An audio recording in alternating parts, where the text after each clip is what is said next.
On today's episode, why first graders and pantyhose don't mix, is your brain a filthy, filthy liar, and why all dongs don't go to heaven. All that and more on today's episode of Bad Advice with Lori Beth Denberg. Help me out, almighty Lori Beth Denberg. Give me the vital information so I get the right thoughts to do, yeah. The church of Lori Beth is in session and we're reading from the scriptures of vital information. Talking my goddess and my savior, my LPT. Just tell me what's going on with me. Oh my goddess and my savior, my LPT. Just tell me what's going on with me. The Lori Beth Denberg.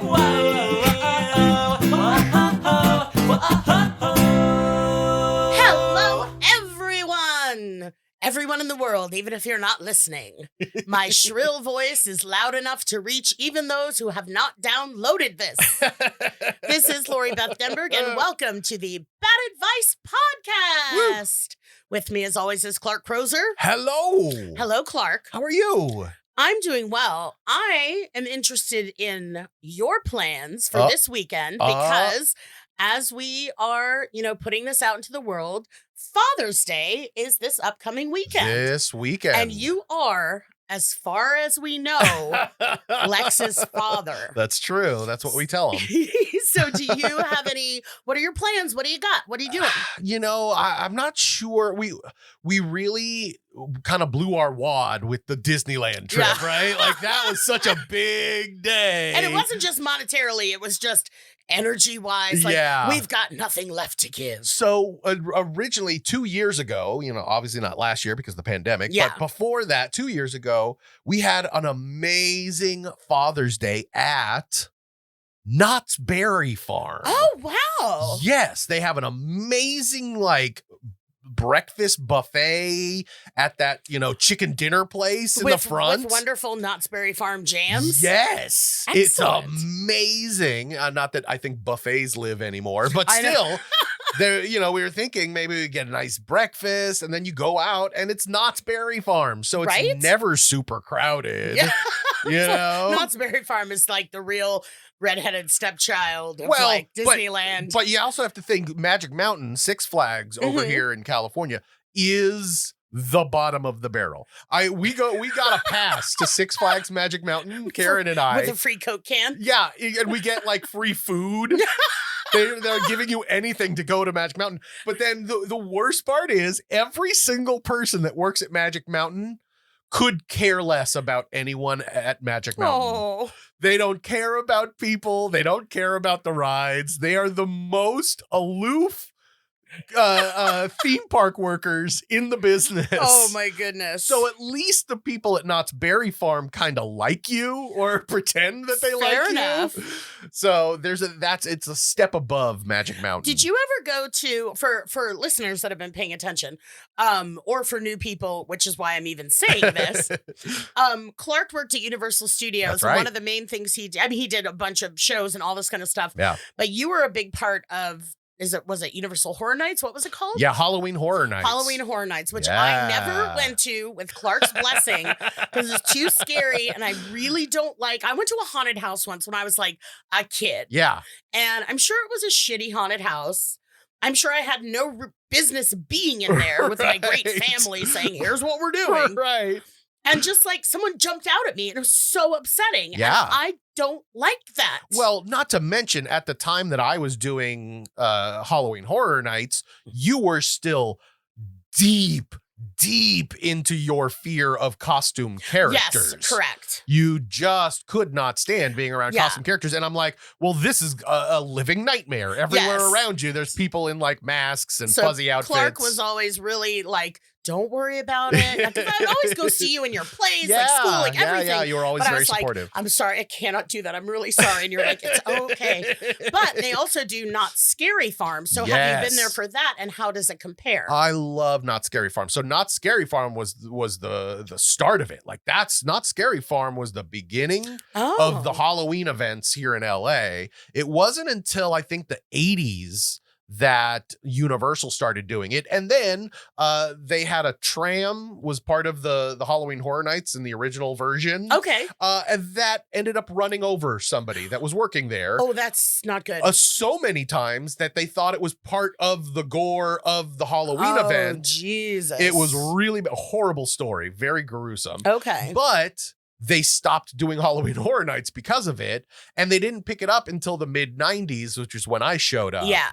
So it's okay. I always thought about it this way. Halloween Horror Nights at Universal was quality over quantity. Okay. There was only like 4 or 5 mazes, but they were goddamn amazing. They were built by, movie people. Yeah. Whereas Knott's, there's 15 mazes, but half of them look like they were stapled together, and the people that are, yelling and trying to scare you just have like some red, like makeup smeared across their face. Like nothing professional is done there. Gotcha. But yeah, so those are the difference between Was the it two. strawberry jam on their face? Exactly. It was if you're Knott's wondering, listener, strawberry what Knott's Berry jam. Farm has like Knott's Berry Farm is a thing. Yeah. And they make jams and jellies and stuff. Yeah. But then a theme park as well, I guess, sprung out. So I guess what we're saying is to all the fathers out there, when you're planning what you want to do for Father's Day, we're telling you what you can do next Halloween. Exactly. That's so this exactly went off right. the rails a little bit, A little but bit. it wouldn't be bad advice with Lori Beth Denberg if it stayed on the rails. Well, speaking of which, are you ready for some questions? Yes, sir. All right. Well, let's move on to our first question of the day. We can start helping some people out. And I'm very interested to see what you're going to think of this first question. Okay. It's from somebody named LB. Oh, But not your LB. It's not the letters LB. It's like ELBEE. Okay. LB. Maybe Okay. like a name, And LB says, "Hi, LB," the letters. "I have been seeing this guy for the past 6 months, and everything is going so well. A few nights ago, we both agreed we are at a point in the relationship to go past first base. When we got intimate, I discovered he is ridiculously endowed. I ended up making up an excuse not to have sex. Honestly, it scares me, and I cannot fathom a relationship enduring that kind of pain. Here's my dilemma. Is it shallow of me to break it off with him due to his size, or should I talk to him about it?" Bitch, please. Is this like an LB from a parallel universe where she can get hot dick and I'm in mine? This is the LB with the goatee. Yes. Right? Okay, LB, first of all, I'm sorry, I didn't mean to just say bitch, please. I can hear that you have concerns. However, take a breath Yeah. and talk to this guy. Yeah. You already really like him. You've been going out for 6 months. Somehow he hasn't been pushing things, and maybe it's because he knows when a chick sees my monster hog, she gets worried and sad And runs away in fear. Screaming. And so you really, like this guy. Yeah. I mean, 6 months of him Yeah, 6 months. is a lot. Going so well. Maybe taking a step back. Maybe a couple of steps, depending on how big he is. Take a step back from your immediate reaction of like, if that goes in my vagina, my head's going to explode. and just look at it from his point of view. Yeah. Of he really likes you too. And he must, because if he was just some guy that was like, look at my giant dick, let's fuck, it wouldn't be 6 months of like holding hands and first baseness. Right. So look at it that way, but also, there's a million different kinds of sex. Yeah. Yeah. It's not just like sex isn't something you have to endure, on a good day. It's true. And you just talk to him and say, wow, I wasn't expecting that. Yeah. And, you'll probably get a thing from him where it's like he's carrying that. I mean, his lower back must hurt if he's carrying that. Right. But like he's carrying that emotionally, knowing, yeah, I like girls and this, but I can't, I'm a lot to deal with. Well, plus, if you've been dating him for 6 months and he clearly is into you, Mhm. maybe he's gone through this before and scared away girls before. Maybe he has different techniques that he likes to use Yeah. that doesn't include the whole Doesn't schmuck. include You know what I'm saying? Your hip bones jutting out to the right and left. Exactly. Yeah. Who knows? Maybe he has a fix, a runaround. Yeah. I don't know. Well, MPS, and by the way, your vagine is designed for a baby to come out of it. Yeah, that's so true. It's got some more room going on than we think. I know when we put a tampon up, it's like, well, that barely fits. But Clark, you know what I'm talking about. I do. But yeah, please talk to him.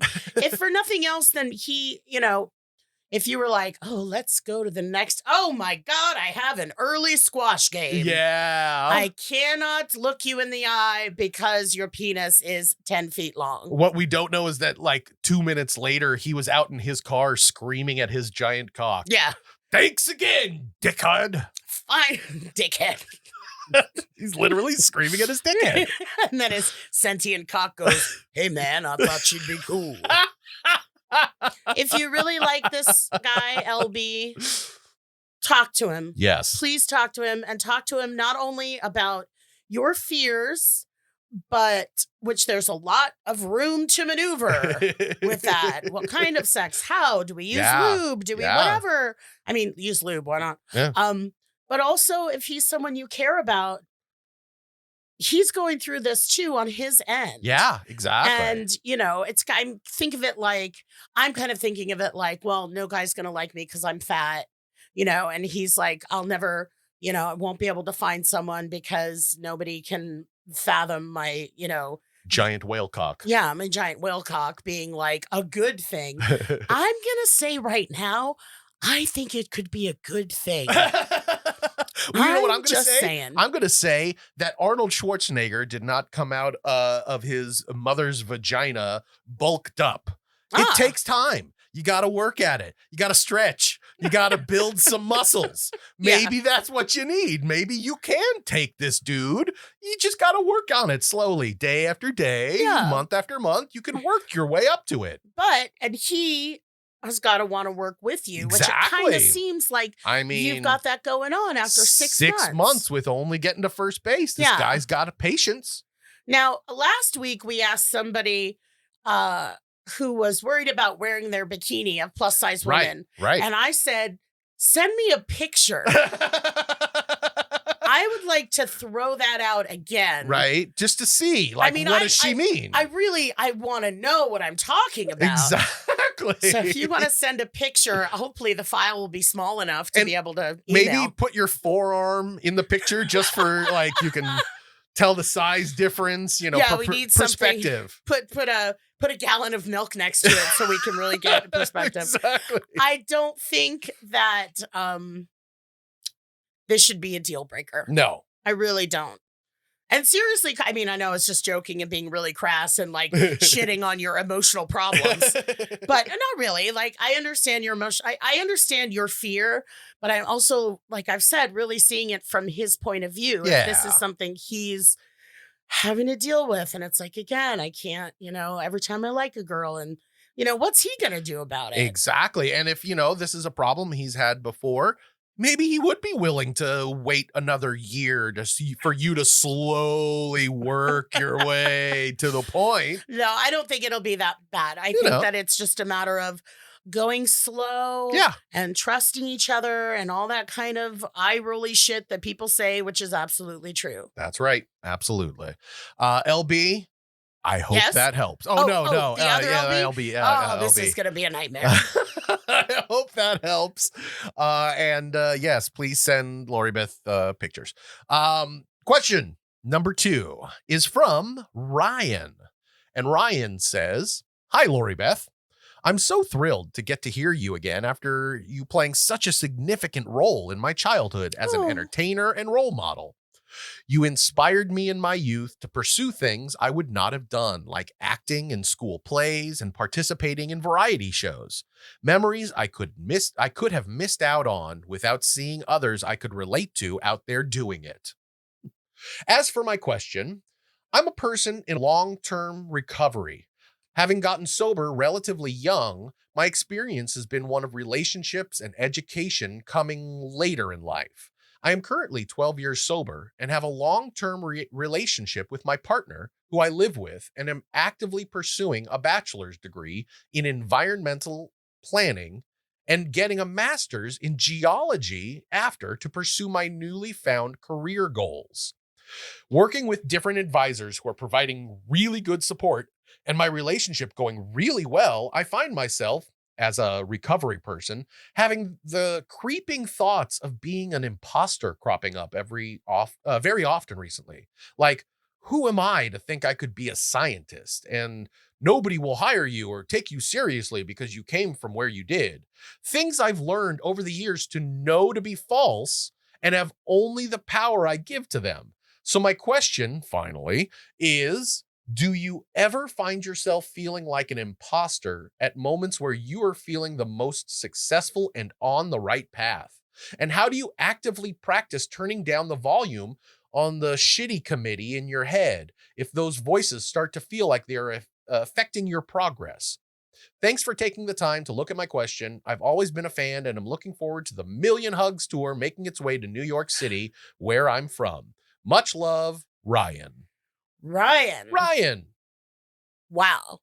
There's a lot in there. Yeah. And the answer to your question is yes. When things are going well and I'm successful and everyone's telling me how great I am and you started by saying how great I am and you love me from when you were a kid and I inspired you. And all I'm thinking is like, oh, what haven't I gotten done today? Absolutely. There's this feeling of being an imposter. And, especially when things are successful the only thing I fear more than failure is success. Yeah. It's like, how am I going to deal with things if they're good? Like, if they're good, I have something to lose. Right. At least if everything's shitty and I'm in the status quo and I'm going back like Ryan and me, like before we were sober. Right. And that's a big, big part of a lot of people needing to get sober. Yeah. No, I'm sorry. That's a big part of a lot of people getting into addiction. Right. It's just, I feel like shit. I'm nothing. Right. Right off the bat, it's like, yeah, I was so awkward. I had a couple drinks or I smoked a joint and suddenly I was part of the crowd. The need to escape reality. Yeah. Or it's like, now that I'm doing this drug or drink, now I am a normal person. Right. I am starting this persona to you. Right. And even then, I'm like, but you don't really know that I'm, such a loser. And I had to even have these drinks to talk to you. Yeah. So with a lot of people in addiction, like I've spoken to many in my life, and congratulations on 12 years sober. That's awesome. Amazing. A lot of us share that same feeling of, if anyone really knew me, they would hate me. Yeah. If anyone really knew me, they wouldn't ever want to talk to me again.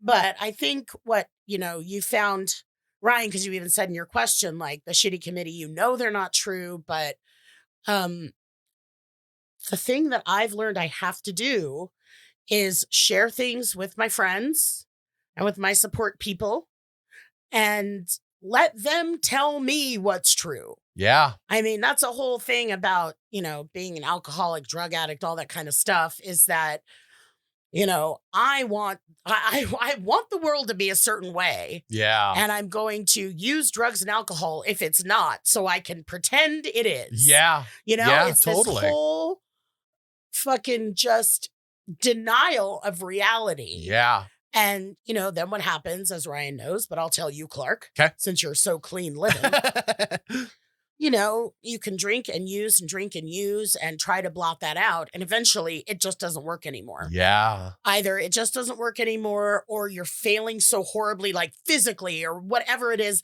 that your body can't take it anymore. Right. Or, it's just, shit is so fucked up from me ignoring it Mm-hmm. and not wanting to deal with anything, that shit is so fucked up, even being drunk won't work to Right. blot it out. Right.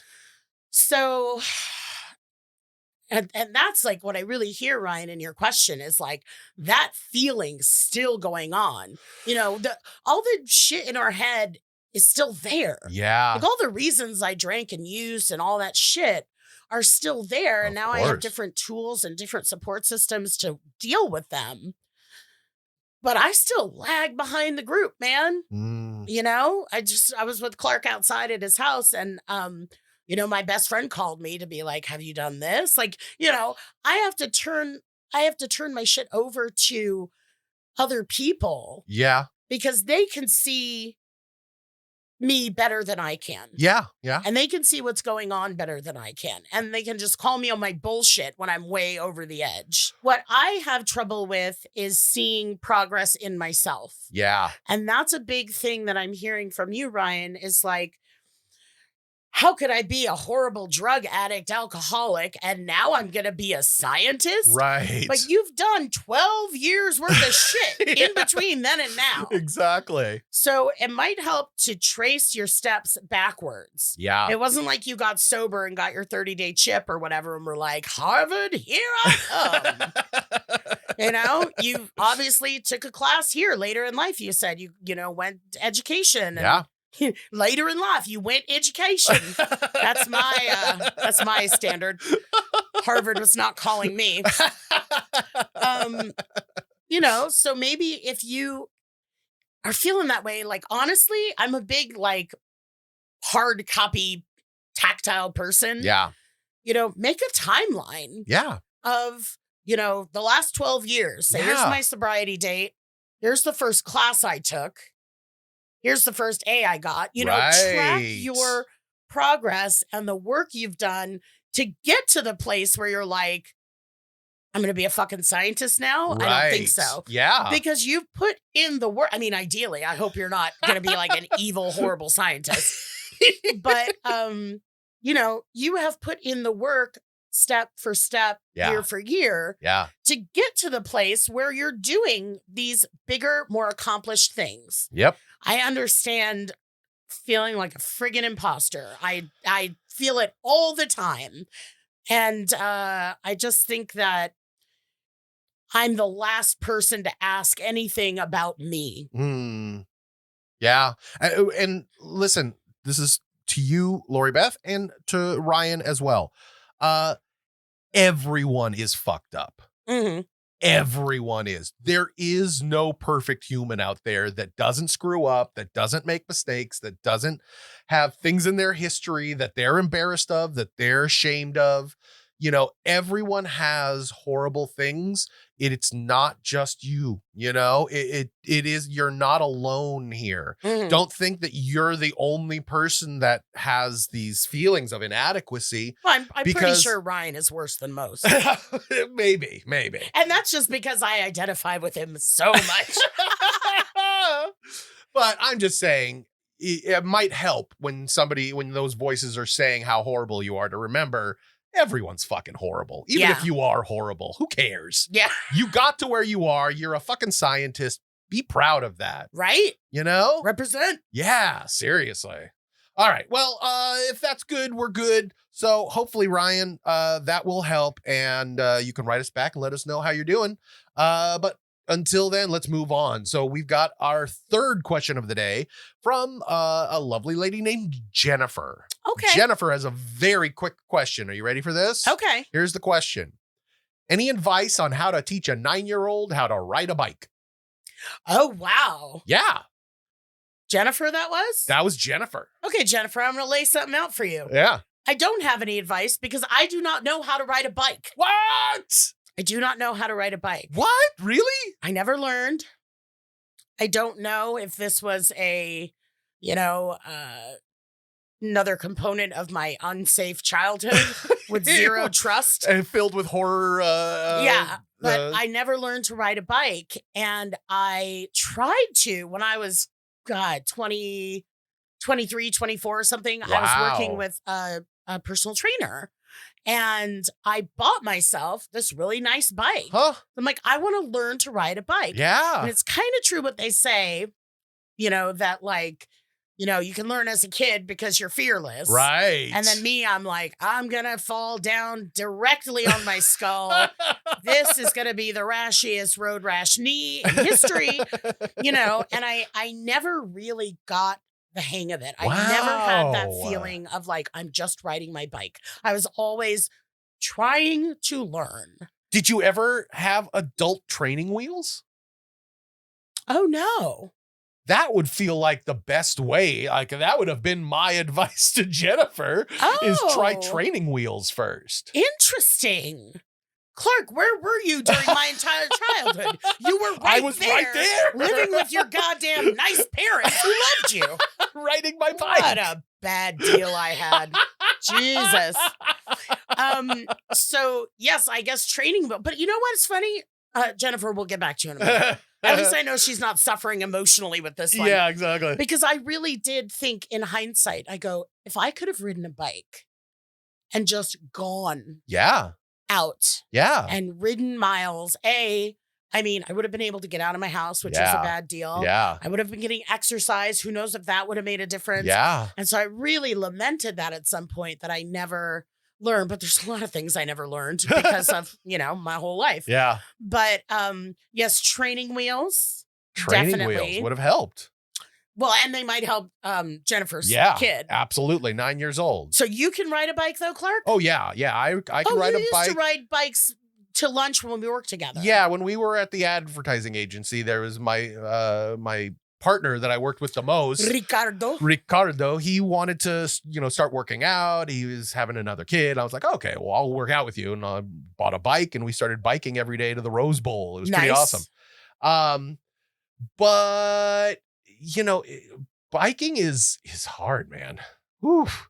It is a lot. And I'm a big guy. I am not an exerciser, as some would say. But it's like every single day I would ride that bike at lunch with Ricardo and we'd ride over to the Rose Bowl. And luckily there was a really fun street that you got to roll down when you're going into the Rose Bowl. I'm like, oh, it's so fun. You get to speed up and you're zipping by people and you're not pedaling. You're just coasting for like half a mile.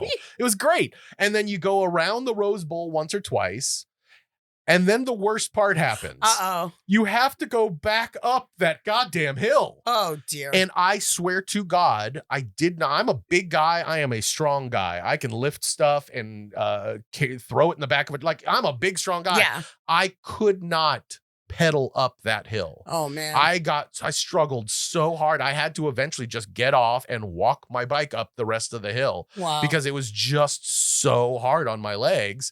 Biking is rough. You gotta really work at it for a while, Jennifer, what kind of mom are you that you want your 9-year-old to go through that? Just get a scooter. Scooters are good enough. Get that scooter that old people can get with 0 down from Medicare. Exactly. I think we go with first of all, Jennifer. Yeah. We go with the helmet and the knee pads and the elbow pads. Yes. So that, little 9-year-old knows. Well, then that's funny. It's like, how dangerous is this that I have to be wearing a suit of armor, Mom? Yeah, seriously. But, taking those precautions and definitely the training wheels. Good situation. Yeah. Maybe it doesn't I take should that get long. another bike and get training wheels. Honestly, I feel like the training wheel part really, it just is for that intro, getting onto the bike and feeling comfortable and balanced. Yeah. And you're riding around and you get that feeling of balance so that when you take off those training wheels, it really is so much easier. Do you have to take them off? No, you could keep them on. You could get one of those cool, it's almost like a tricycle, like an adult tricycle with 2 wheels in the back. Yeah. And then you never have to worry about balance. I could do that. And I'd still find a way to fall over. And then I can stand on the little ledge in the back and then hold on while you're pedaling. We can do Back to the Future and you can grab onto the back while you're on your hoverboard. Exactly. All right, Jennifer, let us know how it goes. Yeah, take a video for us to laugh at. Yes. And then send it to us. We won't. Well, we totally would laugh at it. Well, thank you so much, Jennifer. I really appreciate that. But now I'm very excited. And speaking of kids, What? I've got a very special rotating segment of the week. Yes. It is time for Voice from the Past. And now, Advertise presents Voice from the Past. All right, so today we have an amazing guest with us. We've been wanting this guest for the entire time we've been doing the show, I think. Yep. Ladies and gentlemen, this is our first and second grade teacher, Mrs. Valerie Plaisance. Welcome. Oh, thank you. It's a pleasure to be here. Hi, Lori. Hi, how are you? Mark. Hello. I'm visualizing your two sweet, adorable faces from way back when. Oh, thank you. I'm sure you haven't changed a bit. There's just more face to love. That's exactly. All of us. Thank you for, I'm so excited and kind of nervous that you're going to do this interview for us. I don't know why. And I'm like, I don't think I can call her Valerie. I think I have to call her Mrs. Plaisance. Well, okay, whatever. So where do you live now? I'm in Northeast Georgia in a suburb called Suwanee. So Clark and I have been talking because, you know, when you're a little kid, every grown-up seems like a giant grown-up. Right. And then when we look back on it, we realized that we were probably among your first, you know, classes of students. When did you start teaching? Well, I started teaching in 73. Oh. I was a student teacher then, but Pepperdine always made us do overtime in student teaching. So I was already in the 10th inning, so to speak. Gotcha. You know, and so my teacher went into labor, and the principal asked me if I would take over the class. Wow. Ooh, called into the big show. Yeah, so that was in February. So I finished the school year as a paid teacher instead of Wow. a poor, starving student teacher. Excellent. Yeah. Did you induce labors in the teacher so that you could usurp her place? Tell. I'm not going to say what her, you know. Enjoy this spicy food while I punch you in the stomach. So you'd already been teaching a while before me and Clark came to darken your doorstep. Right. It was my third year at Wilby Way when you guys arrived. Okay. Okay. So by the time I met you guys, I had already taught, let me see, 5th and 6th, 4th, 3rd, 2nd. Okay. And I had taught first grade also, right? So I taught all the grades, and kindergarten was only as a student teacher. I taught highly gifted kindergartners as a student teacher. So I was teaching them high school math. Oh, dude. As kindergartners. What? Yes. Oh my They God. did algebra like it was 1 + 1. I mean, you know. Wow. Little geniuses. So, and then at all the schools, the principals would give me the gifted cluster for after school. So I taught an extra hour each day for all the brainy kids. So I was being groomed right from the beginning, you know. Wow. So I always wanted, so the principals always gave me a gifted cluster within my classroom also. So when I got to Welby Way, I found out that Magnet was being started as an alternative to forced busing. Where parents voluntarily had their kids thrown into a mixed class, an intentional, planned out mixed class. Interesting. I said, I'm all in. Yeah. That's how I got to Wilby Way. Yeah. So you said you started at like 5th and then did 3rd and then did 2nd. Were you were you unhappy with the other grades? Were you working your way down? Like, were you trying to find that perfect grade that you wanted to stay at? My perfect grade was always, I taught 1st and 2nd together for many years. Yeah. But each time, but then I went on maternity leave. Okay. Michelle came along. So when I got back into teaching, I was given whatever classes were available. Okay. And it usually wasn't my preferred. The principal say, "What grade do you like?" I like first and second. He said, "Well, okay, you're teaching fifth grade." You know. Oh, they knock you down the matrix for giving birth? That seems like illegal. I know, doesn't it? But it is what it is. I mean, I guess that was back in the late 70s, early 80s. So hopefully things Right. have changed since then. Yeah, so that was like in '76 when I went back to teaching, and I was teaching kids who were taller than me. Whoa. Felt strange. Now Wow. I'm 5'3", and I had some kids that were like 5'6", because they were sixth graders. Wow. So I have a good friend who teaches elementary school, and she's taught, everything from K to 6, and she's settled on third because she goes, it's just a big jump from second to third. I don't have to clean up any poop. I don't have to tie. She's like, I never tie their shoelaces. They're dragging them all around the dirty bathroom floor. It's like they can tie their shoelaces, all this stuff that people never think about, like, what is contained within the job of a teacher. Oh my goodness. My favorite is the primary, like first and second, the wide eyes. What are we learning today? Second graders, first graders, they're sponges. They want to know everything. But Yeah. when they get to third grade, they start thinking, well, I know stuff already. So, Yeah. That's when the attitude is born. yeah, Mr. Fields was the principal then. Yeah. Mhm. You Yeah. guys remember him? Yeah. And so it was, I had been through lots of interviews because every time I changed schools, I had to interview with the principal. But it was the best interview ever. Huh. And since the magnet was brand new, there were going to be 3 classes only.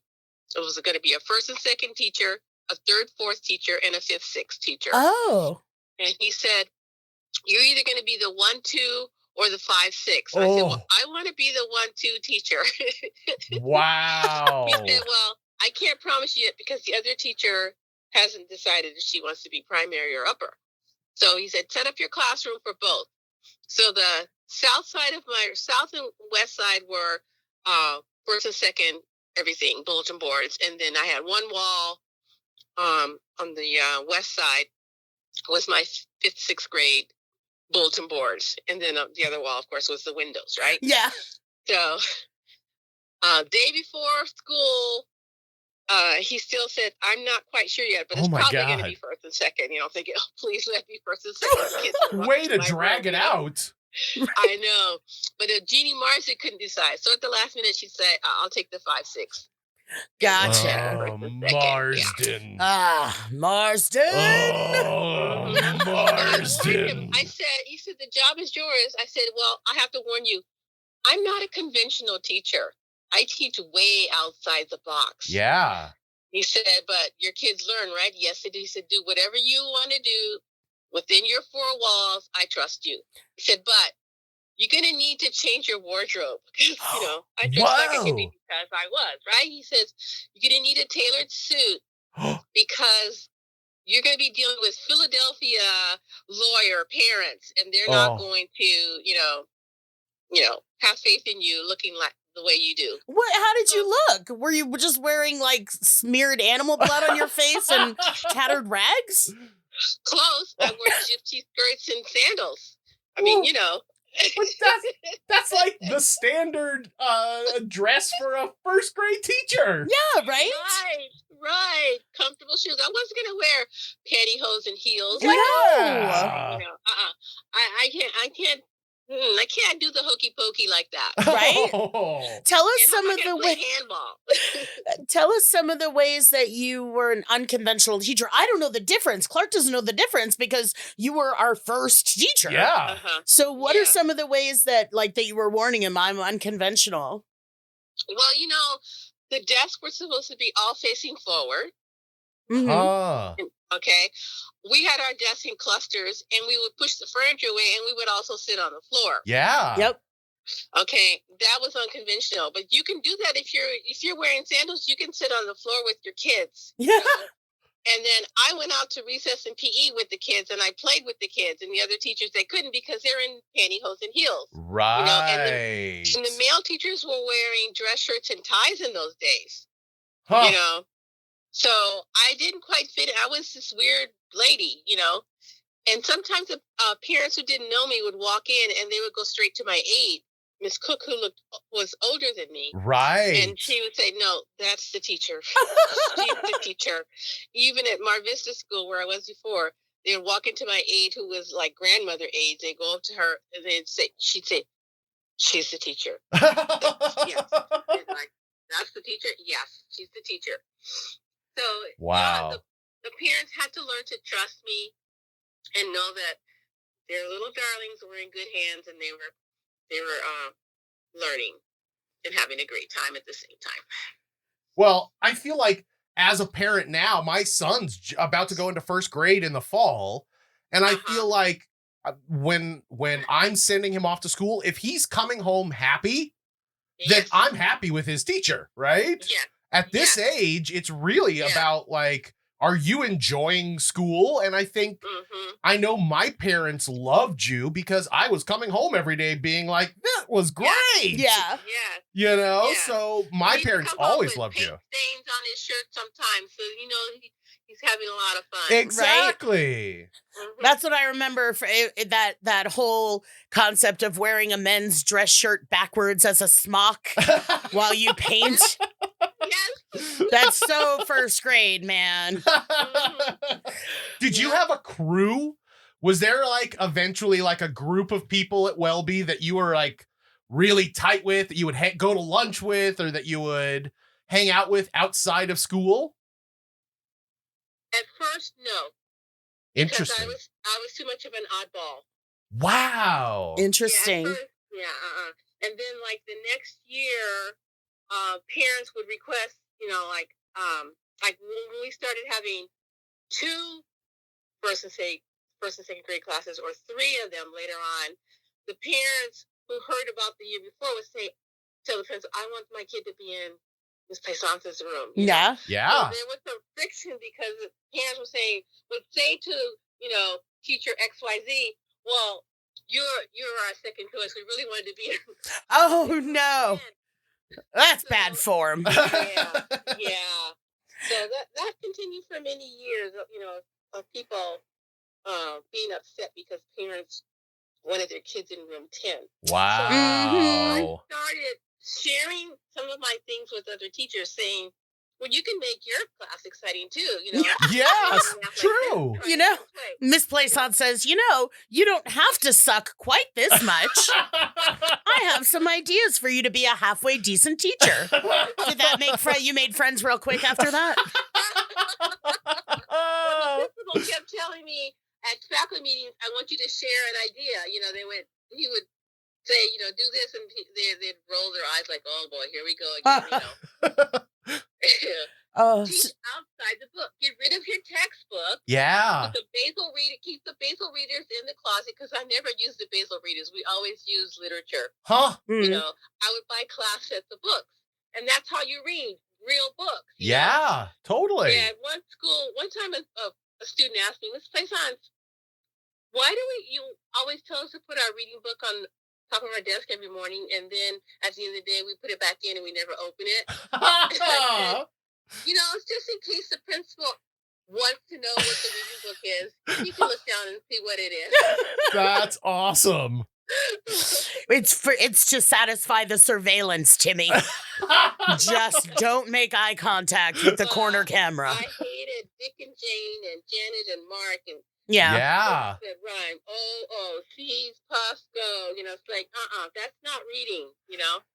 It's been fun too, because my son started reading about a year ago, actually, and we've been kind of encouraging him, and it got to the point where we were starting to not throw away, but get rid of these older kind of kindergarten-y, boy has ball kind of books. And I gave him his first novel. I gave him The Phantom Toll Booth. Oh, shut up. Really? Yeah. And he was like, he can't get past the first page. Yeah. But he's starting the first page, and then he'll move on to the second page. Like, he'll grow into it. But I thought it would be a fun thing for him to try and like grow on, I want to be in a book club with Lex, and we can read it together. Yeah. He would love that. Oh, man, Sign that's a me good up, book. too. Done. So I have a question for you, because one of the most impactful things on me from being your student was that you seem to do, I remember doing a lot of plays. Mm-hmm. Yes. And that was really where I first like zeroed in on that. I really liked acting. I really liked performing. I Getting really up in liked the front of people. mechanism. And I don't know if I'm remembering this right, but I think for Martin Luther King Day in first grade, we did a play, and part of it was about Rosa Parks. Right. And I played Rosa Parks. Mm-hmm. And I always just remember being like, that was like, you were like progressive in all the wrong ways. Right. but you know, and then we did the crayon play where we were all crayons, and Yeah, I was in that. that was really impactful to me, because that's really where I started like realizing that that's what I love to do. It wasn't even like, oh, I love to do this. It was like, this feels right. Yeah. And I'm good at this. So that really set me on the path path that led me to hang out at Clark's house once a week. So what? So I learned Go early on that you can teach a lot of concepts with the play, especially if you throw music in. Yeah. Instead of having it all in the neat little boxes throughout the day, just write a play and it covers everything and it sticks with you. So like if you could sing it, say it, dance it, then you know it. It's in you. Yeah. Forever. Yeah. Absolutely. Uh-huh. And it almost feels like, you know how sometimes parents, when their kids are really young, like baby age, they get their ears pierced. They're like, oh, we're getting them pierced now, so she'll never remember the pain. I also feel like there's an element of that where you are like breaking all of us free of that fear of getting up in front of people and talking or performing or singing, anything like that. That fear of being in front of people is huge. And I feel like we were broken of it at such an early age. Or it could have been, Clark, that you and I were just never going to have a problem with it. Maybe that was it too. Let's go ask Eric Yee how he feels today. He's like, how did you get this number? Oh my goodness. What do you have? I know you had a long career, and it's, a long distinguished career, but are there any moments that really stick out to you? Is there ever a moment that you just thought was like amazing or awful, I guess? Yeah. Besides all of them, let me see. Well, I always liked, of course, all the theatrical stuff. Yeah. I liked it when you guys were in front of the class doing something, because I hated to be standing up in the front and everybody staring at me. So whenever, as soon as possible, I would start some type of a group interaction, because I don't need to be in the spotlight, for 6 hours, 7 hours a day, right? Yeah. So that's why I would design lessons where you guys were doing presentations. We would have instant talent shows. We would have joke time. You would do projects where you would get up and present, and I just remember that we laughed a lot in class. Yeah, I remember that too. Although, Lori, you did spend more time than most talking and laughing and making people laugh at your table over there by the closet. Yes, which I was constantly punished for during my entire school career, and which makes me famous now. That's right. And there was Clark wiggling and jiggling in his seat and dancing to the pencil sharpener. That's right. So like I could always tell how the kids were going to end up as adults. So I would try not to squash their troublesome habits, because I knew that it was going to be a good thing down the road. So yeah, put your talents to work, even if it's something that annoys teachers. So like when it was time for you to go to the next class, I would try to prime the next teacher for them, like, so they wouldn't be hard on you because if you were talkative, or if you were over enthusiastic about things, or you couldn't stay in your seat, so they would allow you to be you, in the next grade level. Yeah. Yeah. I don't think I ever had a report card that didn't have the code for talks too much, which is ironic now that I have a podcast, and it's like, well, go to hell, talks too much. What a shame. It was on my report card too. Parents were, the teachers were always telling my mom, she talks so much. I'd have to write standards. I will not talk in class. Wow. So it's like, okay, then I guess I'm gonna have to pass notes because I have things to say to Rosie. Right? And then, when you grew up, you found a way to talk in class for the rest of your life. Exactly, and they paid me to do it. Oh my goodness. Valerie, Miss Plaisance, thank you so much for spending this time with us. We so just amazing. Sure. have such great memories of you. And now it's weird, like we're totally Facebook friends. Yeah. So we know, and even though I was like, before this, I was like, Clark, I don't think I can call her Valerie. She's Mrs. Plaisance. I will. Valerie, thank you. Yes. I was thinking about half an hour ago, what is our common thread, the three of us? Yeah. Uh-huh. Is that we believe that it's important to keep the inner child alive and well. Absolutely. And it's important to hang out with people who believe the same thing. Absolutely. And we need to spread joy. There's so much sadness and negativity in the world. We don't have to be down in the dumps because, somebody's not getting along at the border or whatever. Just spread joy. Just be nice. Be kind. Like, spread it out like confetti on everybody, Absolutely. Don't grow up and be a stick in the mud, grumpy old person. That's the motto here at Shea Crozer. Shea Crozer. Yes. Well, thank you. Thank you so much for taking the time and for taking the time to be an awesome out-of-the-box teacher. Yeah. Because you started us off. We didn't even get in the box. So who knows how much more we could have been ruined as human beings. Yes. And honestly, I was searching for another plaisance for the rest of my school career. Right. And I didn't find one until college. Wow. It wasn't until college that I found another plaisance that was just like you. She had a wonderful attitude. She was always getting us to laugh and talk and express ourselves. And it was always so much fun. And two best teachers I ever had. Yay. Excellent. So we should get the two of you together to arm wrestle to see who's the ultimate winner. Right. In my mind's bracket system. Oh my goodness. Okay. Thank you so much, Valerie. I appreciate you up and down in every way, but especially for taking the time to talk to us today. Yeah. Thank you so much. Fun. Thank you. All right. Have fun. Have a good night. You too. All right. Talk to you later. All right. Well, that was amazing. Did you love that? That was so cool. I cannot tell you how surreal that was. Yeah. Sitting here with you, talking to our first and second grade teacher. Wow, the things I didn't think I'd be doing in my 40s. Right? Anyway, why don't we move on? We never thought we'd live this long. Why don't we move on to our final question of the day? Okay. This is from somebody named GamerGirl90. Okay. And GamerGirl90 has another very short question, but man, it's a powerful one. Ready? Mm-hmm. When did you decide to have or not have children? Oh, shit. Yeah, that was a deep one. This is when Clark throws this shit at me. Woo! Here we go. It's funny, we just talked a little bit about my horrible childhood. Yeah. Back when we were talking about teaching a kid to ride a bike. Yeah. I'm 45 now. Mm. I do not have any children. That's right.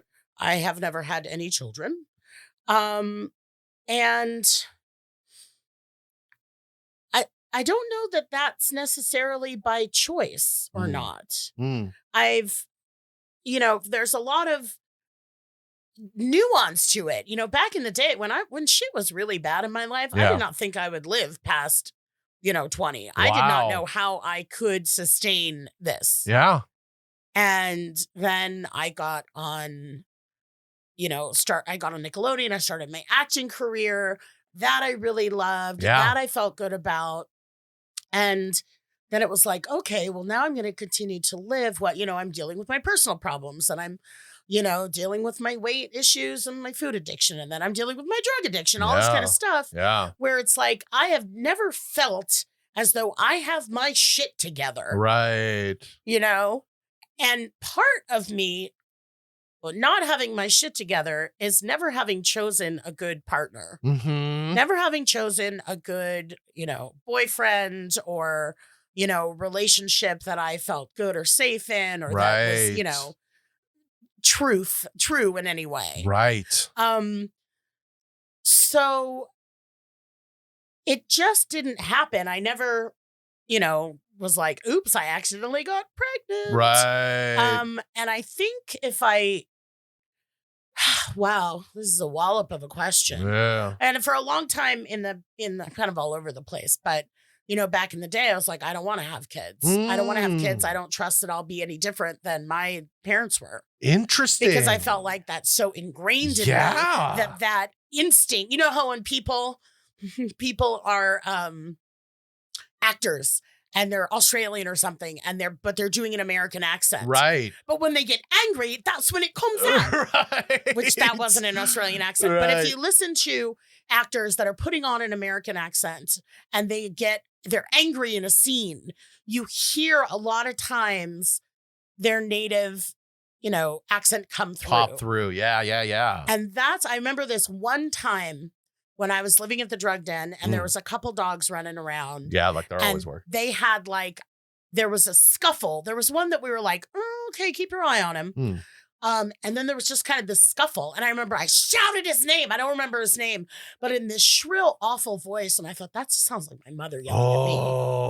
And I was really, really jarred by it. And I thought, in a moment of instinctual reaction, am I going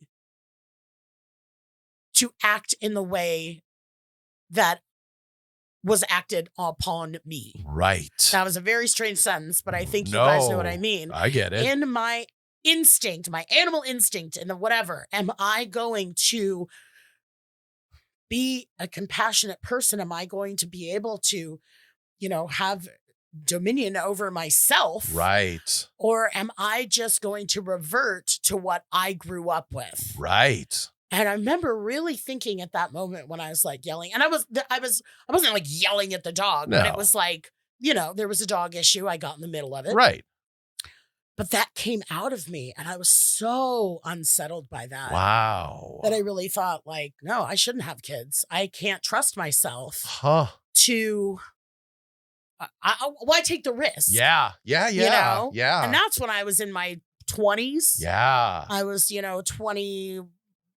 22, 23, 24, something like that. And to be honest, I don't know if you really were ready at that point. No. We were there was a lot of reasons why that wasn't a good time in your life. Yeah. Well, I mean, besides the fact to make that choice. I've never been somebody who's like, I just want to have a baby no matter what. Right. The kind of woman that might say, if I'm not with someone when I'm 31, I'm going to go to a sperm bank. Right. I'm going to have a donor and I'm going to have a baby.